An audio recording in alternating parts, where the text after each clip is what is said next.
아멘. 내 손에 넘겨주리라 라는 제목 가지고 우리 주님의 말씀 함께 나누겠습니다. 지난 주간에는 우리가 그 어노인팅 연합 집회 함께 했고요. 그 바로 전주인 바로 제가 아직 한국으로 돌아오기 직전인 것이죠. 여호수아 7장에 대한 말씀, 아간의 죄에 대한 말씀을 함께 나눈 것으로 제가 알고 있습니다. 그러니까 이스라엘이 여리고성을 점령한 후에 그 한 사람, 그 아간으로 인해서 죄가 이스라엘 안으로 이제 들어오게 되었습니다. 하나님께서 여리고성에서 취한 노략물, 이것은 주님께 다 바치라 이렇게 말씀을 하셨지만, 아간이라고 하는 이 사람이 하나님께 드려진 그 물건, 이미 드려진 겁니다. 왜냐하면 노략물들은 다 주님의 것이라고 했으니까 주님의 것입니다. 그런데 그것을 따로 숨겨두었습니다.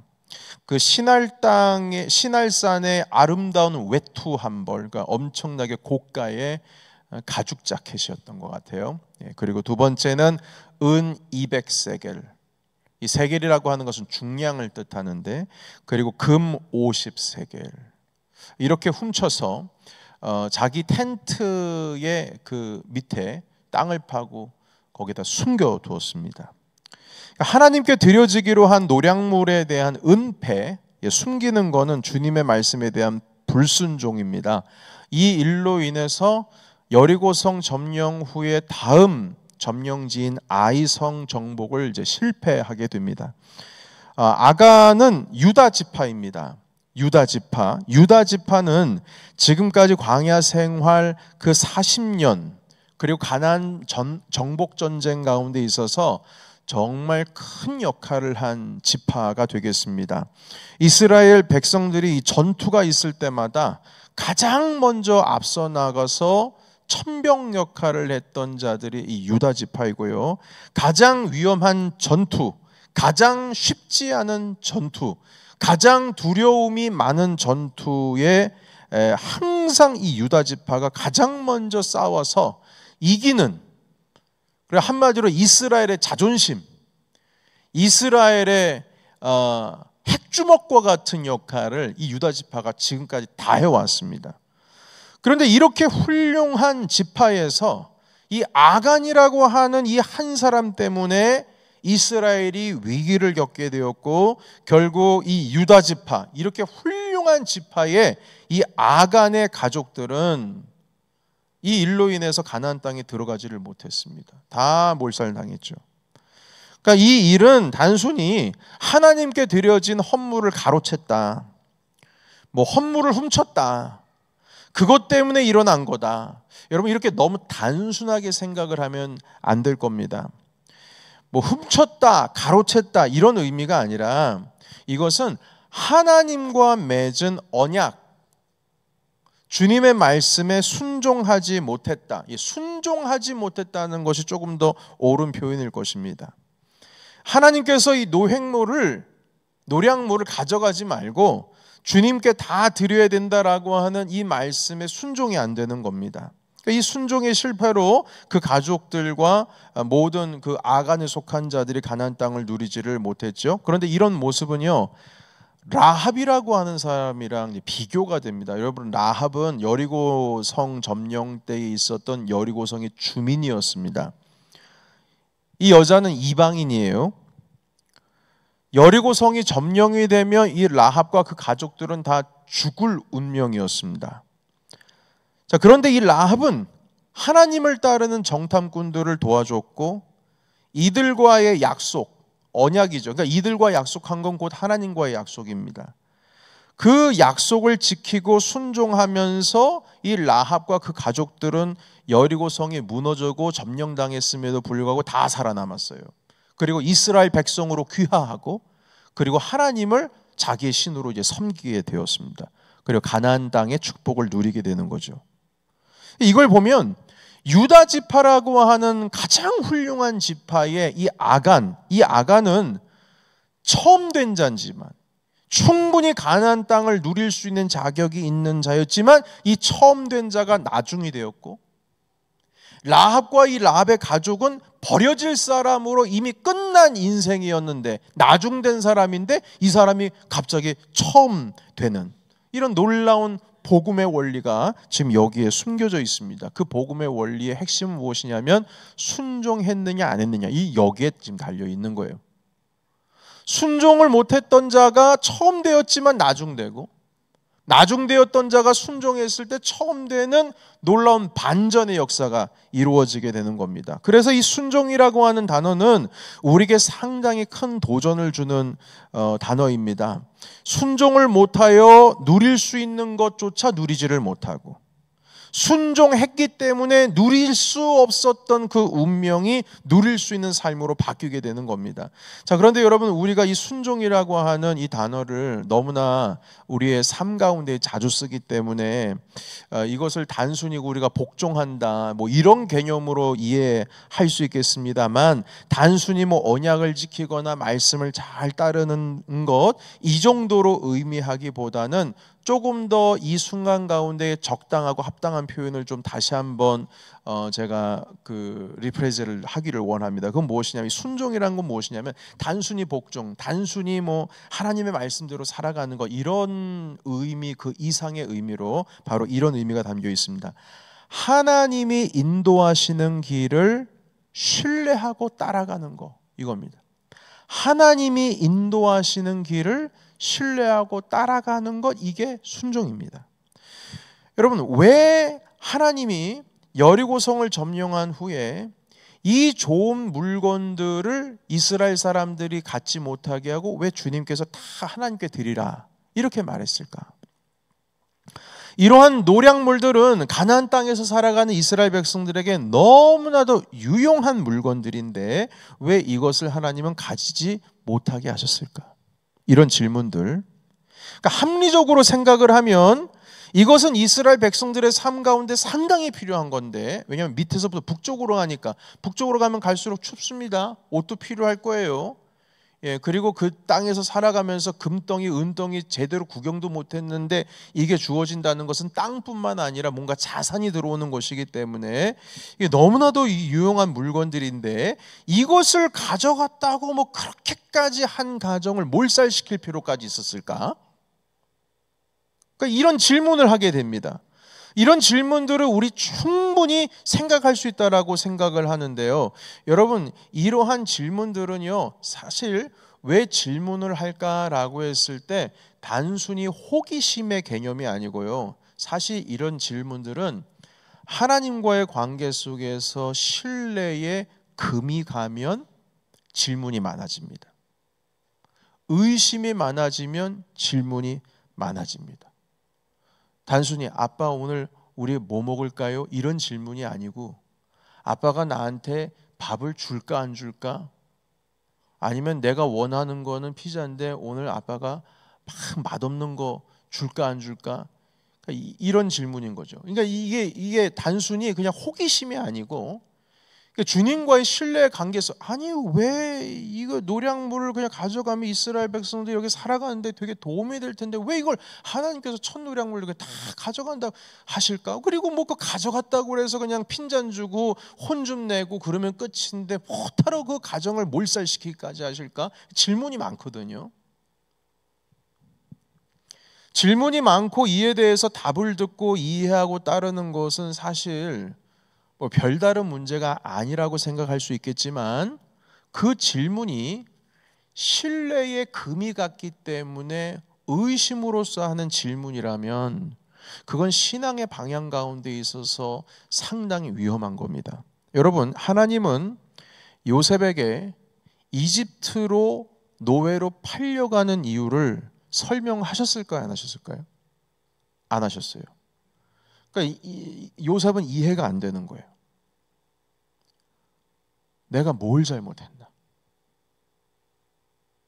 하나님 앞에서 내가 죄를 범하지 않기 위해서 보디발의 그 아내를 내가 범하지도 않고 도망 나왔는데도 불구하고 난 왜 감옥에 들어가야 하는가? 야곱에게 주님께서 하란 땅에서 10수년 동안 살아야 할 이유를 주님 설명하지 않으셨어요. 아브라함이 축복의 땅으로 가라. 내가 지시할 땅으로 가라. 그 땅은 젖과 꿀이 흐르는 땅이고 그 땅으로 가면 내가 복을 내리겠다 했는데 도착을 하고 보니까 기근이에요. 젖과 꿀이 흐르는 땅이 아니라 기근으로 가득한 땅이에요. 도저히 있을 수가 없어서 남쪽으로 이동했어요. 하나님께서 축복의 땅으로 인도하실 것이라고 하면서 그 땅을 기근이 있는 땅으로 인도하신 이유?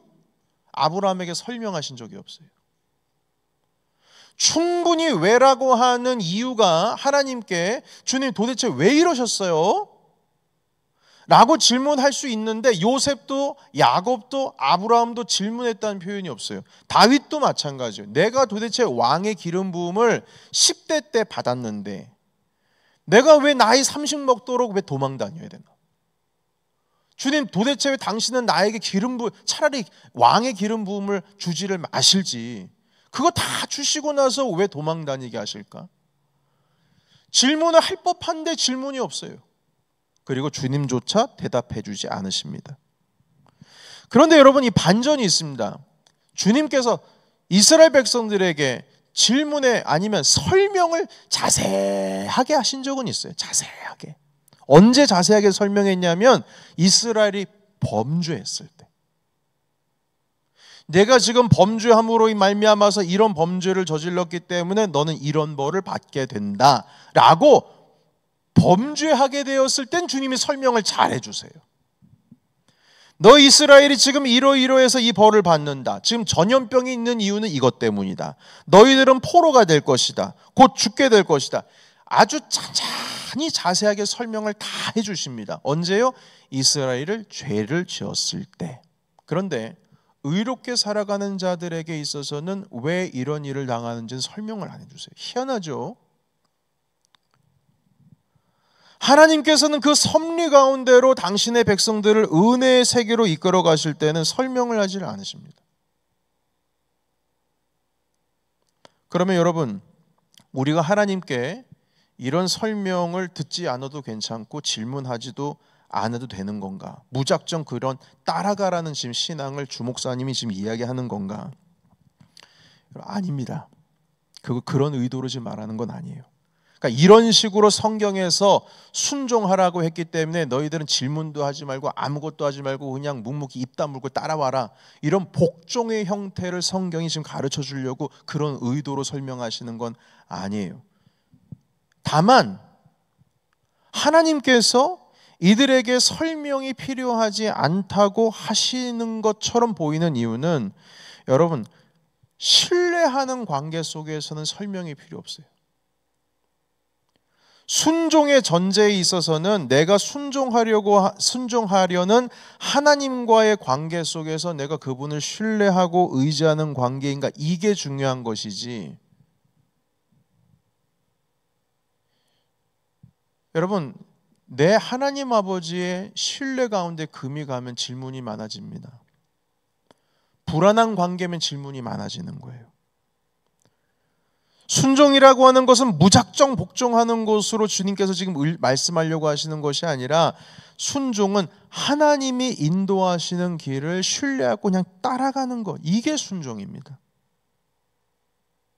하나님이 인도하시는 길을 내가 가는 것은 주님을 신뢰하기 때문에 그렇게까지 따라갈 수 있는 겁니다. 하나님을 향한 신뢰가 없으면 질문은 맞는데 기쁨으로 따라갈 수는 없습니다. 억지로 따라가는 거죠. 여러분 하나님과 함께하는 그 자체를 즐기는 여정에는 하나님과 함께하고 있다는 사실에 대한 기쁨이 앞서기 때문에 질문보다는 즐거움이라고 하는 성품이 오히려 우리 가운데 충만해야 될 것입니다. 아간은 하나님께서 인도하시는 길, 다시 말해서 이 모든 노략물들을 나에게 바치라 하셨을 때 그 인도하시는 길에 대한 신뢰, 기대, 즐거움보다는 불안함, 내가 지금 내 부족을 채워야 한다. 여기로부터 오는 만족을 더 귀하게 여겼기 때문에 그 물건을 숨기게 된 겁니다. 불순종할 수밖에 없었던 것은 하나님의 말씀에 대한 주님의 인도하심에 대한 기대보다는 불안감 때문입니다. 가나안 땅에서 내가 더 행복하게 살기 위해서는 지난 40년 동안 광야에서 한 번도 구경하지 못했던 신할 땅의 그 아름다운 외투, 이게 있어야 된다. 이 진귀한 금덩이와 은덩이가 있어야, 내가 소유를 해야 내가 행복할 수 있다. 어느 누구도 이것을 소유하려고 하지 않는 이 멍청한 이스라엘 백성들, 이때 이것을 내가 소유하게 되면 나는 행복할 것이다. 이런 스스로의 판단 때문입니다. 여러분, 근데 여기서 한 가지 알아야 될 것은 무엇이냐 하면, 여리고성을 점령하고 나서 아이성을 점령할 때에 하나님께서는 이러한 이스라엘의 필요를 다 아시고, 두 번째 성 아이성을 점령할 때는 모든 노획물들을 다 가져가게 하셨어요. 한번 말씀 볼까요? 1절과 2절 다시 말씀 오늘 읽겠습니다. 8장 1절 2절 제가 읽겠습니다. 여호와께서 여호수아에게 이르시되 두려워하지 말라, 놀라지 말라, 군사를 다 거느리고 일어나 아이로 올라가라. 보라, 내가 아이 왕과 그 백성과 그 성읍과 그의 땅을 다 내 손에 넘겨 주었으니 너는 여리고와 그 왕에게 행한 것 같이 아이와 그 왕에게 행하되, 오직 거기서 탈취할 물건과 가축은 스스로 가지라. 너는 아이성 뒤에 복병을 둘지니라 하시니. 아멘. 그러니까 여리고성은 노략물을 가지지 말라고 하셨는데 아이성은 다 가져가라고 하셨어요. 만약에 아간이 여리고성을 점령한 후에 하나님께서 지금 인도하시는 길을 즐거워하고 순종해가지고요, 노략물들을 취하지 않고 다 하나님 아버지께 드렸다면, 그 다음 전쟁에서 아이성에서 원하는 만큼, 오히려 금덩이 지금 뭐 50세겔, 은덩이 200세겔, 시날산의 가죽으로 만든 아주 그 귀한 외투, 이것보다 더 많은 노략물들을 취할 수 있었을 거예요. 아이성 점령한 후에. 그때는 숨어가지고 자기가 갈취해가지고 숨겼지만, 아이성 이기고 나서는, 그 전쟁에서 승리하고 나서는 뭐 숨길 필요도 없어요. 다 대놓고 내 거니까, 다 대놓고 공개적으로 이건 내 거니까 더 많이 취할 수 있었을 거예요. 뿐만 아니라 그 가족들 몰살당하지 않아도 되는 겁니다. 가나안 땅에서 누릴 수 있는 건 다 누릴 수 있었어요. 참 놀랍죠? 그 한순간을 참지 못해서 이렇게 되는 겁니다. 그러니까 하나님께서 적절한 때가 되면 주님께서는 우리의 필요를 채우시는 그런 분이라고 하는 이해, 그런 믿음, 이게 아간에게는 없는 겁니다. 주님께서 인도하시는 길을 기쁨으로 따라가다 보면 선하고 아름다우신 주님께서 우리에게 선한 것을 베풀어 주시고 공급해 주시겠지라고 하는 기대감이 아니라, 주님을 향한 관계 속에서 불안한 마음이 있다 보니까 여리고성을 점령하고 나서 몰래 숨겨가는 거예요. 질문이 많은 겁니다. 왜 주님께서는 이거를 바치라고 하셨을까? 왜 이 좋은 것을 누리게 못하게 하는 것일까? 이렇게 유용한데 이것을 왜 막으실까? 여호수아의 말에 순종하면 나에게선 좋을 게 하나도 없어. 하나님을 향한 신뢰 가운데 금이 가는 거죠. 결국 순종이 안 되는 겁니다. 그래서 주님의 인도하심에 따라가지를 못했다는 것이죠. 순종이라고 하는 개념은 단순히 복종의 개념으로 이해하기보다는 하나님이 인도하시는 그 길을 주님을 신뢰함으로 기쁨으로 함께 동참하는 겁니다. 질문이 썩 필요가 없어요. 하나님이 선한 것을 나에게 주실 것을 믿으니까요.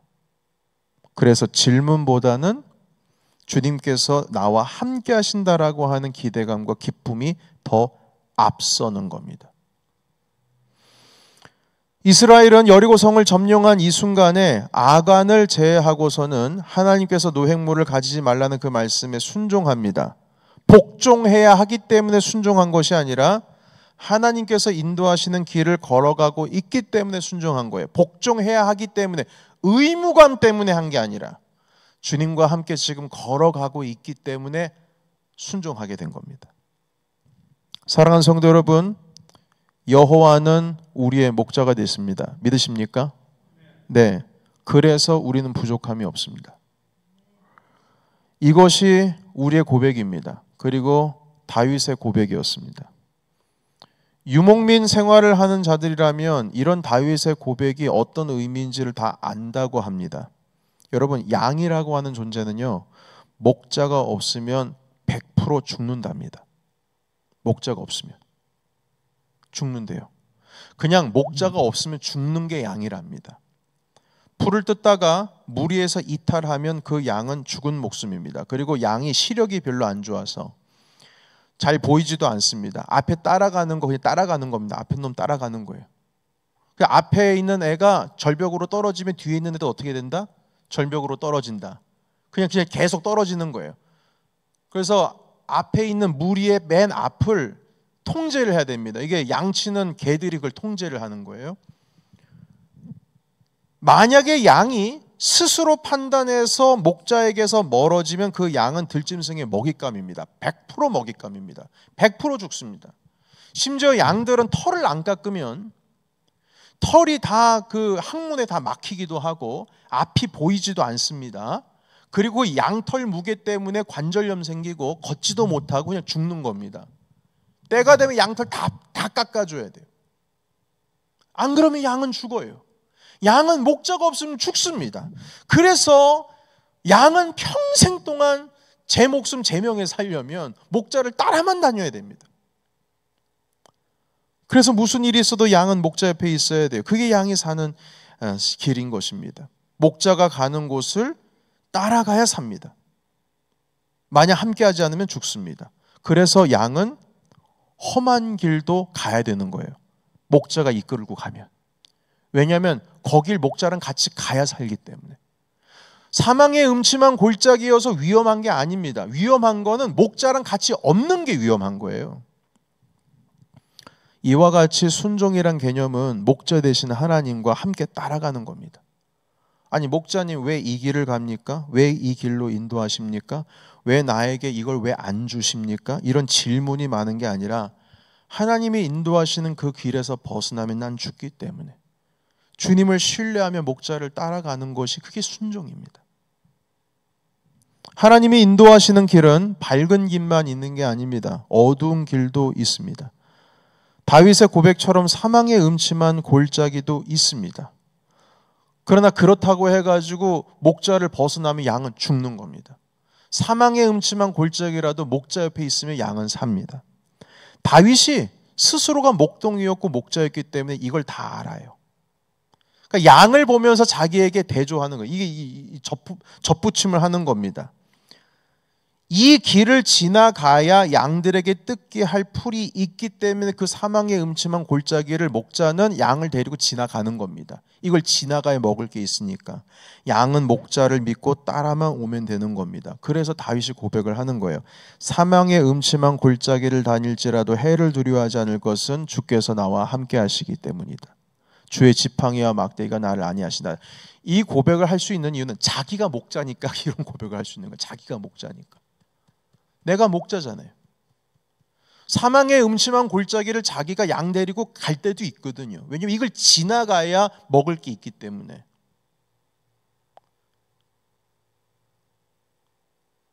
다윗은 목자였기 때문에 주님께서 나를 인도하시는 것을 다 알고 있습니다. 양을 목자는 버리는 일이 없기 때문에 하나님은 나의 목자시니 고백할 수 있는 겁니다. 이렇게 여러분, 순종은 하나님을 향한 신뢰에서 시작이 됩니다. 주님과의 친밀함 속에서 시작됩니다. 그래서 의심이 없습니다. 왜 주님이 나를 사망의 음침한 골짜기로 데려가실까? 이런 거 없어요. 질문이 없어요. 그냥 주님께서 이끄시는 길에 대한 기대만 있을 뿐입니다.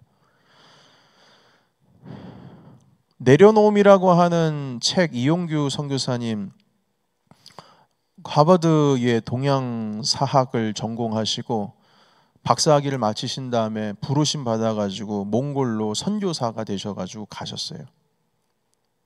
그때 그 아들이 5살인가 얼마 안 됐는데 엄마가 먼저 몽골에 리서치하러 들어가셨고, 그리고 이제 이용규 선교사님은 보스턴에서 이제 짐을 마무리하고 이제 뒤따라갈 짐들을 마무리하고 하느라고 조금 늦었어요. 근데 아이를 이 아빠가 돌보고 있습니다. 엄마한테 가고 싶다고 얘기해요. 그랬을 때 몽골 사막을 아빠가 그림을 보여줍니다. 여기 너 갈 수 있겠어? 여기 어때? 여기서 우리가 살 것 같은데 좋아 안 좋아?